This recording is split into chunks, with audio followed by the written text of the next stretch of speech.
Бейиш нуру.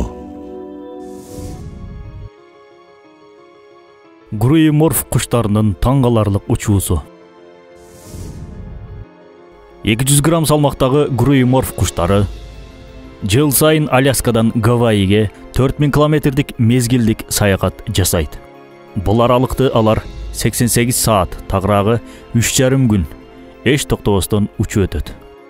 Илимпоздор мындай аралыкты өтүү үчүн энергия катары 82 грамм май керектелерин эсептеп чыгышкан. Бирок груйморф кушунун денесинде болгону 70 грамм май бар. Эгер илимпоздордун эсебине таянчу болсок, анда бул куштар 70 граммдык энергиясын түгөткөн соң уча албай деңизге кулап кетиши керек эле. Бирок андай эмес. Мунун сыры эмнеде деп ойлойсуздар? Келиңиздер, биргеликте карап көрөлү. Груйморф куштары В формасында тизилип, топ-топ болуп учушат. Учуунун мындай формасы аба басымын азайтып, куштарга 23% энергияны камсыздап берет. Муну арты менен жерге конгондо 6-7 грамм майды үнөмдөп сактап калат. Бул артып калган энергия шамалдын терс багытына каршы запас энергия катары колдонулат. Эми бул сөзүбүзгө бир салыштыруу жасап көрөлү. Груйморф кушу 4000 км жолго 70 граммдык энергия сарптайт. Ал эми 737-800 үлгүсүндөгү Боинг учагы ушул эле аралыкты учуп өтүү үчүн ага 16 тоннадан ашыкча күйүүчү май керектелет. Тилекке каршы бул учактын май багы 14 тонна болгондуктан токтоп керосин толуктумайынча кайра уча албайт. Мисал үчүн, груйморф кушун бир себеп деп карай турган болсок, анын жасаган аракеттери, саякаттары бул натыйжа. Бизге дал мына ушул натыйжа маанилүү. Болбосо груйморф кушу куштардын катарын толуктаган кадыресе бир куш. Акыл эси, күч кудурети, илим билими болбой туруп, ушундай таң каларлык натыйжаны, иш аракеттерди көргөзүүсү албетте артында турган бирөөнү көрсөтөт. Мындай учуу саякатын өз башынча жасай албайт. Демек, ага бирөө жасаттырып жатат.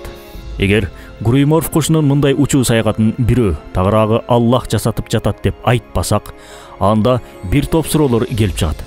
Бул куш жер которуу мезгилин кантип билет?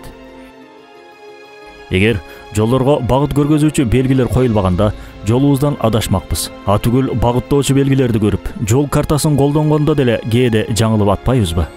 Бирок бул куштар жолунан такыр адашпайт. Адашпаса, анан эмнеге таянып учушат деген суроо туулат.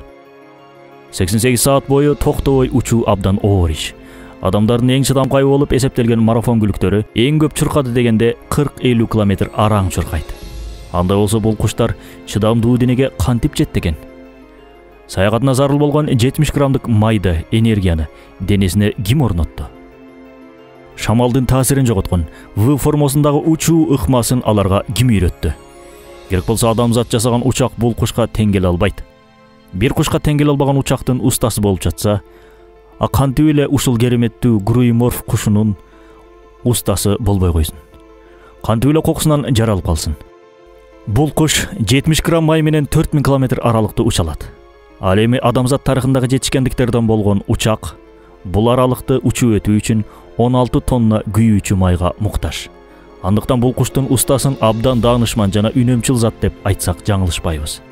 Аллахтан башка кайсы уста ушундай чеберчиликте, аз коромжу менен көп жумуш аткарган акылмандыкты көргөзө алат? Айткылачы. Бул жерден биз себеп менен натыйжаны айырмалап билип алышыбыз керек. Маселен, булут себеп, натыйжасы жамгыр. Жумуртка себеп, тоок натыйжасы. Мээ себеп, анын ичинде нечендеген китапкананын көлөмүндөй маалыматтын жазылышы натыйжа. Атомдор себеп, үндөрдүн аба аркылуу жылып жетүүсү натыйжа.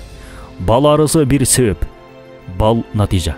Жибек курту бир себеп, жибек чүпүрөгү бул натыйжа. Буларга ой жүгүрткөн адам себептер абдан жөнөкөй, жансыз, билимсиз, күчсүз болгону менен артында натыйжасы аябай укмуш керемет экенин сөзсүз көрө алат.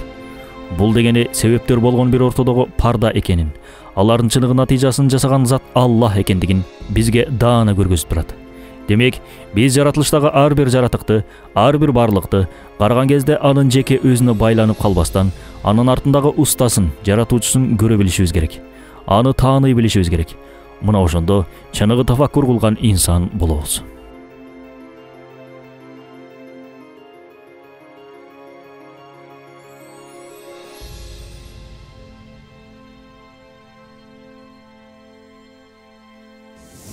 Курандын Рысөлөй Нур аттуу тафсиринен алынды.